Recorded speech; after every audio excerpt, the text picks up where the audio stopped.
سەوتان لە بمکاتان باش بینەر و بیسەر خۆشەویستەکارم. شانازی دەکەم لەم پرۆگرامم لەگەڵ شاعیر و قەڵەمێکی دیاری کوردی لەگەڵ مامۆستای بەڕێز ئەحمەد عارف دانیشتووم بۆ قسە و باس دەربارەی ئەدەبیاتی کوردی و هەروەها بوونی ئەدەبیات بەخۆیەوە لە مێژوو لە ئێستا و لە ڕابردوو چۆنە و چۆن دەبێەوە لە تێڕوانینی مامۆستاوە چەند پرسیارێکی گرنگم دەبێت. هیوادارم تا کۆتایی پرۆگرام لەگەڵم بن و هەروەها بینین و دیدگای ئەدەبیات جارێکی دیکە لە لای ئێوەش ڕەونەق و نوێبوونەوەی خۆی هەبێ. مامۆستا زۆر بەخێر بێ، خۆشحاڵم لێرە جەنابتانە بینم. من سوپاسی جەنابتانەکەم کە لەگەڵتان دانیشم لێرە باس لە بابەتێکی زۆر گرنگ و بە پێزەکەین. بابەتی ئەدەبیات بۆ هەموو نەتەوەیەک ئەتوانرێ بوترێت ئاوێنەی نەتەوەکەیە و ڕنگدانەوەی هەموو هەوڵ و تێکۆشانەکانێتی. جا حەزەکەم هەر سەرەتا لەوە دەست پێ بکەم لە بەڕێستان بپرسم ئەدەبیات کاتێکی ئەمە دەڵێن ئەدەبیات و تایبەتر ئەدەبیاتی کوردی، ئەم ناوە زۆر گەورە و پڕە چی دەگرێتەوە و ئێمە خەیاڵ و تێڕوانینی ئێمە بۆ چی ئەبێت بەتایبەت؟ بەڵێ دیارە ئەدەبیات هەر لە شیعرەوە تا دەگاتە ڕۆمان ئەو نێواندەی هەمووی دەکاتە ئەدەبیات، هەموو دەقێکی ئەدەبی کە دەنووسرێتەوە لە زمانی ئەدەبیاتایە. ئەدەبیات بەخۆ ناخاتووە، لە خۆیەوە نەهاتووە. کورد لە سەدەی 16 بە دواوە وەکو کلاسیک هاتۆتە پێشەوە هەتا وەکو سەدەی 18 هەموو ئەوانە. بە پێی واقع و زروفی کورد کە من بۆ خۆم ڕازی نیم لە واقع و زروفی کورد، چونکە بەڕاستی واقعەکە ڕەنگە کۆمەڵێ حاڵەتی تیاابێ لە ڕووی عەقڵ و معریفەوە ئێمە نەمانتوانی بێم وەکو مێژوو بچینە پێشەوە وەکو ملەتانی دەوروبەری خۆمان. ئەدەبیاتی کوردی تاوەکو ئێستاکە شیعرە، شیرۆکە، پەخشانە، شانۆیە، شانۆ نووسینە، ڕۆمانە، داستانە شیعر و داستانە چیرۆکی گەورەیە و هەمانە لە هەموو نەوەیەکیمان هەیە. بەڵام ئایا ئێمە توانیمانە فعلەن لانی کەم وەکو دراوسەکانمان خاوەنی ئەدەبیاتێکی بەپێز بین؟ من دەمێز ئەوە پرسیاری دواترم بێ. ئێمە ئایا کە ئەدەبیات لەو بە تەواوی هەموو چەمکەکانیەوە ئێمە توانیمان ئەدەبیات هەموو بەشەکانی وەکو خۆی پێکەوە بگرین و خاوەنی ئەو ئەدەبیاتە بێزەبین؟ مامۆستا بەداخەوە ئێمە ئەگەر وەکو ملت سێری خۆمانکەین، ملەتێکی گەور و گرانین، زیاد لە 90 ملیۆن نفوسین، ئەمە لە ڕووی هەموو شتێکەوە ئەتوانێت ئیسفادەی لێ بکرێ. لەگەڵ ئەوەیە ئێمە خاوەنی خاچێکی زۆر جوان و ڕێک و پێک و بە پیت و وەرەکەتی خۆمانین. مامۆستا ئەگەر ئێمە ڕاشکاو بین لەم بارەیانەوە، نەبوونی دەوڵەت و نەبوونی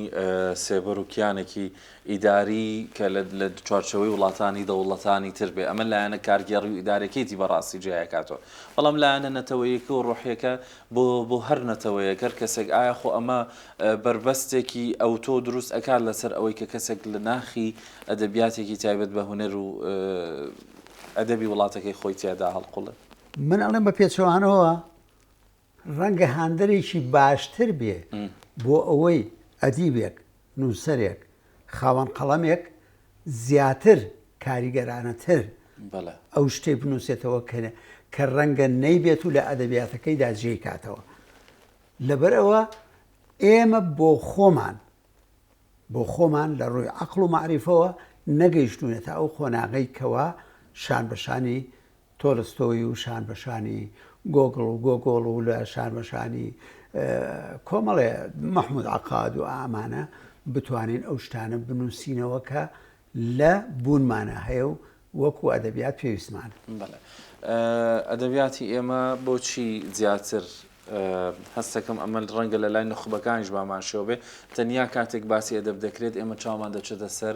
دەقە شەعریەکان و لە کۆنیشدا بە ئەگەر باسێک لە کلاسیکیش بکەین بە هەماشەوە ئێمە چەند ناو و چەند شاعیر و قەڵەمێکمان هەن کە هەر لە دەقە شەعریەکانە زۆر دیارن. ئەگەر چوو بێتنە لای نەتەوەکانی کەش، بۆچی ئێمە بەشەکانی تری ئەدەبیاتمان بەو شێوەیە نەیتوانیوە بەرز بێتەوە؟ ئێمە کاتێککە دەستمان پێکردەوە وەکو کلاسیک، ئێمە تەنها شعرمان هەبووە. بەڵێ ئەتوانم بڵێم یەک دەقێک یا یەک شتێک کە لە ئەدەبیاتی کلاسیکی ئێمە هەبووە مەموزینە، ئەویش هەر بە شێوە شعرەکەی هاتوتە پێشەوە، بەڵام شانۆیەکی گەورەیە شتێکی جوانە هاتوتە پێشەوە. کلاسیکی ئێمە نەیتوانیوە تەجاوزی هێن بکات، شعریەت بکە، تەنها وەکو شعر ڕەنگە بووە بە شعری نەتەوەی نیشتیمانی لە ئاخر قۆناغەکەیە.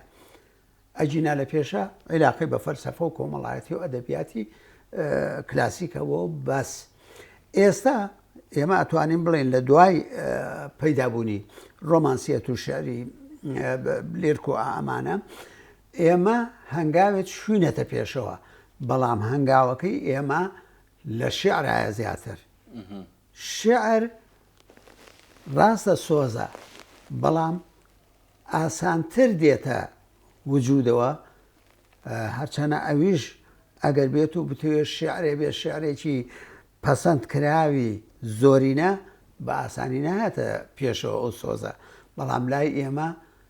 بەڕاستی ئەو قوڵیە ئەو هەستە ناسکەمان نەداوە بە شعر، نەداوە بە شیرۆک، نەداوە بە ڕۆمان. ئەمایان عیلاقی بە عەقڵ و مەنتیقی خۆمانەوە هەیە. مامۆستا ئێمە کە باسەکەمان باسی ئەدەبیاتە بە کۆی گشتی هەموو ئەو چەمک و ئەو بابەتانی لەناو ئەدەبیاتان و باس لە ئەگەر ئێمە بیر لەوە بکەینەوە لە مێژوودا چی دەنووسرێتەوە. نووسینی ئێمە لە ئێسەدا بەڕاستی وەکو بەڕێزت باست لە کۆنتترۆلکردن کرد، باست لەوە کرد کە ئێمە شتانێک دروستە بن ئەبن بە بارێک بەسەر نەتەوە و زمانەکەمانەوە، تەنانەت لە ڕووی وشەسازیشەوە زۆر کێشەی گەورەمان بۆ دروست بوو لەم دواییانەدا دەبینین بۆ پەڕی ڕێزەوە هەندێک لە میدیاکان هەندێک دەستکاری وشەکانیان کرد. هەموو ئەمانە ئەگەر ئێمە قەڵەم و کەسە دیارەکانی ئێمە خەمی لێ بخۆن لە کوێوە خەمی لێ دەخۆن، یەکەم هەنگاو دەبێ بچنەوە کوێ، کاتێککە یەکێک بێوێ دەستکاری ئەمە بکە، خەمی ئەمە بخوات لە داهاتووە ئەو مناڵانەمان کە گەورە ئەبن ئەو پەرش و بڵاوی ئێستا هەیە، ئێستا ئێمە ئەبێ لە کوێوە دەستکاری ئەم وەزع بکرێت. من و سەرتاوتم ئێمە خاوەنی دەسەڵات و ئیدارە نین، ئێمە کیانی خۆمان نییە، کیان یەکێکە لەو دەستە بژێرێت چاکانەی کەوا دەتوانێت یاسا و ڕێسای هەبێ. هەر وڵاتێک بەبێ یاسا و ڕێسا بوو، زمان لە دەستەدا، کولتور لە دەستەدا، هەموو شتێک لە دەستەدا زۆر بە ئاسانی، کەس نییە حسابێکی بۆ بکە. ئێمە کێشەکەمان ئەلێرەوە دەست پێکا لەمەیانە، دەبێ ئەو یاسا و ڕێسایی کە بۆ بتەوکردن و بۆ جوانکردن و بۆ ئارایشتکردنی ئەدەبیات هەیە، جیهاتێکی ئیداری تۆکمە سەرپەرشتی بکە. بەڵام من دیسانەوە بۆ وەزارەتی ڕۆشنبیری کە بۆ ئەم حاڵەتە دانراوە تەحەدا ئەەکەم کە ئێمە 4 لقی یەکێتی نووسەرانی کوردمانەیە، 4 لقی یەکێتی نووسەرانی کورد تەحەدا ئەەکەم تا ئێستاکە وەزیری ڕۆشنبیری سەردانی لقێکی کردبێ. تا ئێستا وەزیری ڕۆشنبیری بە دوای کێشە و گرفتی لقێکەوە چوو بێ. ئەمە گرفتێکی گەورەیە، چونکە یەکێتی نووسەران 53 ساڵ تەمەنێتی، ئەم 53 ساڵە لە هەموو سلبیاتەکان بگەڕێ، بەڵام ئیجابیەتێکی گەورەی هەیە بەوەی توانیوێتی کیانی ئەدەبی و هونەری تۆ بپارێزێت. و دەیان ئەدیب و نووسەری جوان پیا بووە، وەکو شێرکۆ بێکەس، وەکو حەمەکەریم عارف، وەکو محەممەد موکری، وەکو جەوهەر کرمانج، وەکو سامی شۆڕێژ، وەکو ئەمانە بە شێوەیەکی گشتی. دەستان خۆش بە مامۆستا ئەحمەد عارفیشمان لەبرین دەچێت بەڕێزیت. مامۆستا کەواتە بەڕاستی ئێمە خاڵێکی زۆر گرنگ هەیە باسی لێ بکەین بۆ پەڕێزەوە، ئەمە بابەتە لەو پەڕی دڵسۆزی و دڵنەوایی و خەمخۆریە بۆ هەر میلەتێک کە باس بکرێت. بۆچی ئێمە خودی نووسەرەکانی خۆمان ئەو داواکاریان نییە کە پێویستە هەیەیان بێ. ڕووتر قسەکەم لەسەر ئەوەیە، ینی ئێمە لە دەور و زەمانێک داین دەژین، ئێستا خەڵکی زۆر دەبین دەبینین لەسەر شەقامەکان هاواری موچە زۆرە، هاواری چاکسازی سیاسیەکان زۆرە، هاواری گۆڕینی دەسەڵات زۆرە، بەڵام لە نێو هەمووشدا لە نێو بوونی ئەو هەموو قەڵەمەدا بە گەنج و بە تەمەنەکانەوە بە خاوەنی خبرە و بیرۆکەکان، چونکە هەمووان بۆ پەرڕێزەوە لە دیمانە و دیبیتەکان دەیان بینین خەمیانە، بەڵام بۆچی ئەو هاوارەیان کەمە بۆ ڕێکخستنەوەی ئەم بابەتانی جەنابەت بە تێڕوانین و ئەزمموی خۆت و بوونی وجودی خۆت لە نێو هەموو نووسەراندا چۆن بیر لە ماکەیتەوە؟ ئازیزم منەڵێم کەم نییە، یەک دوو نمونە دووە دێنمەوە کە خۆم بەسەر خۆم هاتووە خۆم ئەوە یەکەم. باشە. ئەبوو وەزارەتی ڕۆشنبیری دەستگایەکی هەبوایە بۆ هاوکاری ئەو نووسەرانەی کە کتێبیان هەیە و بە کەڵک دێت بە دەستگایەکی ڕێقابیە بڕە بە سانسۆرە، سانسۆر لە ڕووی فکرەوە نا، سانسۆر لە ڕووی ئیبداع و جوانیەوە. باشە دەستگایەکی هەبوایە بۆ چاپکردنی بەرهەمی خەڵک کاتی ئەوێت و هەتاوکو دەگاتە بەرهەم، بەڵام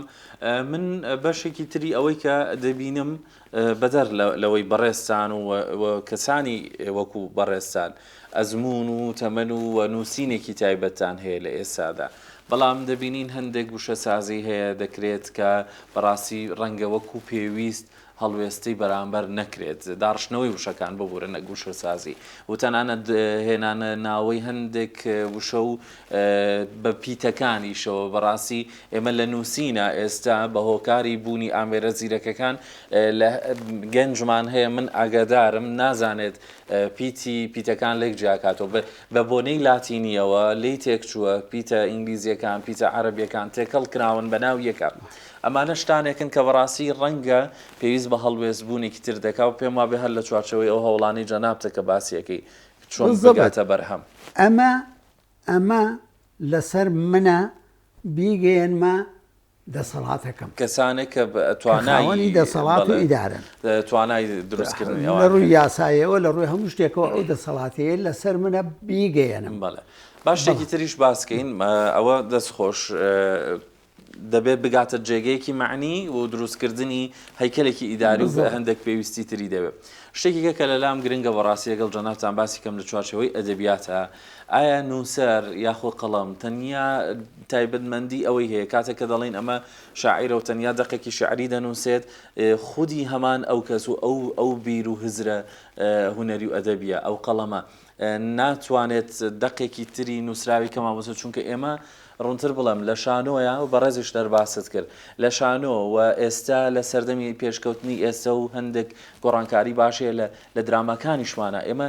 دەقی ئێمە زۆر لاوازن بەو پەڕی ڕێزەوە ئەو قسەیە ئەەکەم و ئەمە قسەی من نییە، لە ڕەخنەگران و لە هەندێک کەس هێناوە بووی لەم پرۆگرامە لای بەڕێستان باسی کەم. بۆچی نووسەرانی ئێمە بپێی پێویست نەیانتوانیوە ئەو دەقە بەهێزە نووسینە دروستکەن کە لە کاتێکە ئەتوان بە شان و دراما بیگەێنن؟ ئێمە زۆر ڕێزم هەیە بۆ هەموو ملەتی کورد، بەڵام ملەتێکی نامەسئولە بەرامبەر بەخۆی، هەر لە خوێنەوارێەوە، هەر لە خاوەن قەڵەمێەوە، هەر لە نووسەرێەوە، هەر لە ئەوەی کە فکرەکاتەوە، بەرامبەر بە خودی خۆمان کەم تەرخەمین، بەرامبەر بە میلەتەکەمان کەم تەرخەمین، ئینتیمای نەتەوەییمان زۆر لاوازە. ئەجینا من ئەگەر دەقێکی ئاوا ببینم کە خوێنمەوە ملاحەزەم لەسەری بوو نەینووسم یان نەیدەم بە خاوەنەکەی بە پێی ئەو ملاحەزاتانەی کە لەسەری هەمە، من خیانەتم لە نووسینەکە کردووە، خیانەتم لەو کەسە کردووە کە ئەو نووسینەی نووسیەوە و نەیتوانیوە بگاتە ئەو نەتیجەیە کە من لای منە نەتیجەکە بۆ نەیدەمێ. واتە بۆچی ڕەخنەگران ڕەخنەی دروستکەر ناگرن و نووسەر ئاگادار ناکەنەوە لەوەی کە دەتوانێت جاری دووەم چی بنووسێت؟ ئەمڕۆی واقعی کوردی وا هەز دەکەم عەقڵی ڕەخنەییمان زۆر لاوازە، یاخود ترسنۆچین لەوەی کە ڕوبەڕووی بەرامبەرەکەمان ببینێنەوە بە قەڵەم. زۆر زەروریە هەر دەقێک کە دێتە بازاڕەوە، هەر کتێبێک کە دێتە بازاڕەوە ڕەخنەی لەسەر بێ و ئاساییە تۆ ڕخنەی لێ بگری بە پێی بیرکردنەوەی خۆت مەرج نییە ڕەنگە ئەو یا یەکێکی تر بە شێوەیەک تەمەشایکە بەڵام تۆ کۆمەڵێ گۆڕانکاری لە مێشکتا هەیە بەرامبەر بەو دەقا ئەبێ بیڵێ کە نەدوت بەڕاستی من بە خیانەت تێزانم بەرامبەر بە ئەدەبێک کە بەشێکی تۆیە بەشێکی منە بەشێکی ئەوە ڕاستە کاتە با بگەڕێنەوە سەر ئەدەبیاتی کلاسیک و شاعیرەکانمان لەو سەردەمانەدا ئەو کاتە ئەوان ڕەخنە لە سەریان هەبووە تاوەکو توانی بێتیان ئەو بەرهەمەی ئەمڕۆ دروستکەن کە هێشتا ئێمە دەیخوێنینەوە ئەو دەمە هێشتا دەمی ڕەخنە نەبووە یا بڵێن سەردەمێ بووە کە ئەدەبی کوردی تازە بە شعر هاتوۆتە مەیدانەوە باشە ئەدەبی کوردی ئەتوانین بڵێن لەو دەمانەیە بە سێ قۆناغ گەیشتووەتە ئەوەی لە کلاسیک دەرچێت قۆناغێک هەر قۆناغە و بڵێن هینی خۆی هەبووە ئەوەی خۆی هەبووە مەسەن قۆناغی یەکەم کۆمەڵە شاعیری ناودار و جوانی هەبووە وەکو مەسەن عەلی حەریریە مەلای جزیریە فێقی تەیرانە ئەحمەدی خانیە ئەمانە مەجموعەیەکن هی قۆناغی یەکەمی کلاسیک دوایی دێتە سەر قۆناغی دووەم لە قۆناغی دووەمە مەسەلەن سالەمە بووە مەحویە بووە کوردی هەبووە نالی هەبووە مەلای باتەیی هەبووە ئەمانە لە قۆناغی دووەمە قۆناغی سێیەم کە دێنە سەر ئەوەی کە دوا قۆناغ بێ لە ئەدەبیاتی ئێمەدا دێتە سەر قانیع و پیرەمێر و حاجی قادری کۆیی و وەفایی و ئەمانە طبعاً لە هەر قۆناغێکە بڵێن تەوژمێکە بووە یان بڵێن شتێک زاڵ بووە لە قۆناغی یەکەمە ئەتوانین بڵێن زیاتر هێن بووە لەسەر چێشی عروز ئەمانە نووسراوە یا ئاعتیماد کراوە لەسەر ئەدەبیاتی یا بڵێن فەنیەتی ئەدەبی فارسی و تورکی و عەرەبی و ئەمانە کاریگەری خۆی هەبووە لەسەر ئەو قۆناغە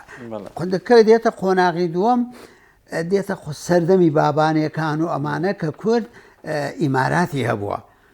ئەو دەمانە زیاتر بەرەو ئەو ڕۆیشتووە کرانەوەیکی وشیاریانە نەتەوەیانە لە نێو خەڵکا بێ بەس لەو سەردەمە مامۆسا لە قۆناغی دووەمە یەکێک لە گەشاوەترین کارەکان کە کراوە تاکو ئێستا ئەویش جیاکردنەوەی زمانی نووسین و زمانی خوێندنەوە ئەوە بوو بابەتی سۆرانی کە تایبەتتر بە سۆرانی دەنووسرا قەڵەم ینی بەڕێزت ئەگەر ئێستا ئێمە سێرکەین کەواتە لەوێشدا جیا لە شەعر کارێکی تر کراوە بۆ خزمەتی نووسین و ئەدەبیات نووسین یا زمان بەڵێ هەمیشە تێکەڵە لەگەڵ ئەدەبیات و ئەمانەیە چونکە ئەم بێ ئەو نابێت ئەوش بێ ئەم نابێت باشە ئەمانە لە حاڵەتێکا بوونە کە توانیویانە مەسەن لە قۆناغی دووەما مەسەن ئاین هاتوۆتە پێشەوە پەروەردە هاتوۆتە پێشەوە ئەدەبیاتی کۆمەڵایەتی هاتوۆتە پێشەوە ئەمانە بۆ خۆیان ڕێک هاتوونەتە نێو دەقا ئەدەبیەکانەوە بوونە بە کرۆکی دەقا ئەدەبیەکان ئەمە جیاوازترە لە بڵێن سەرەتای قۆناغی یەکەم قۆناغی یەکەم زیاتر نزیک بووە لە ئەدەبی عەرەبی و فارسی و تورکی و ئامانەوە دێت سەر قۆناغی کۆتایی یا قۆناغی پێش نوێگەری پێڵێن